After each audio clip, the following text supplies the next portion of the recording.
For 4 years, Buck had all the privileges of a prized family pet. He was treated well and had the run of a big estate in sunny California. But in one day, all that changed. Buck was stolen and sold to strangers. He was thrown into a bolted crate and loaded onto a train, traveling for days without food or water. He became an angry, raging beast.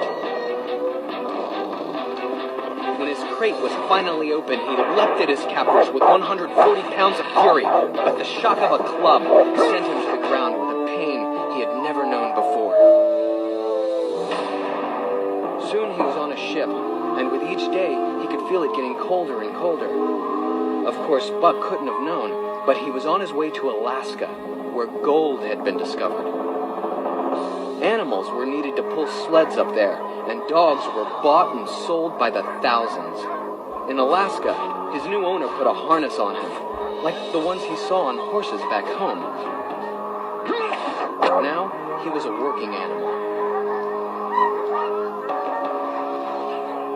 The North was harsh and the other dogs were wild and savage. Buck had to learn to survive.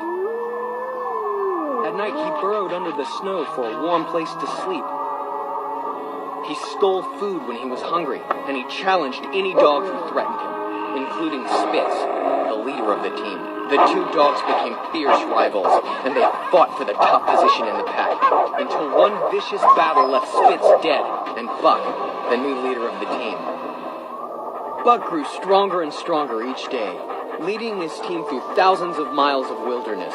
His reputation as a sled dog grew, but he was worked nearly to death.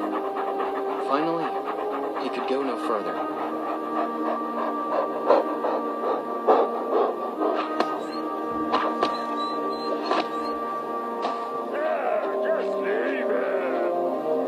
A gold prospector named John Thornton came to Buck's rescue. Get out of here! Leave that dog alone! Thornton understood dogs, and Buck learned to love and trust him.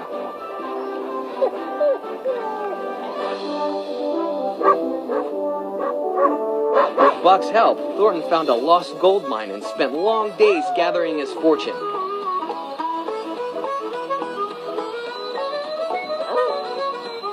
Buck began to go off on his own, hunting for food and roaming through the forest.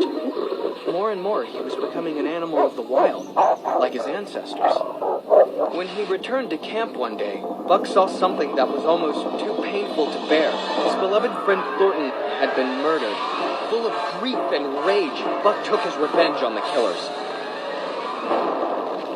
With Thornton gone, Buck left the life of humans and joined the wolves in the forest.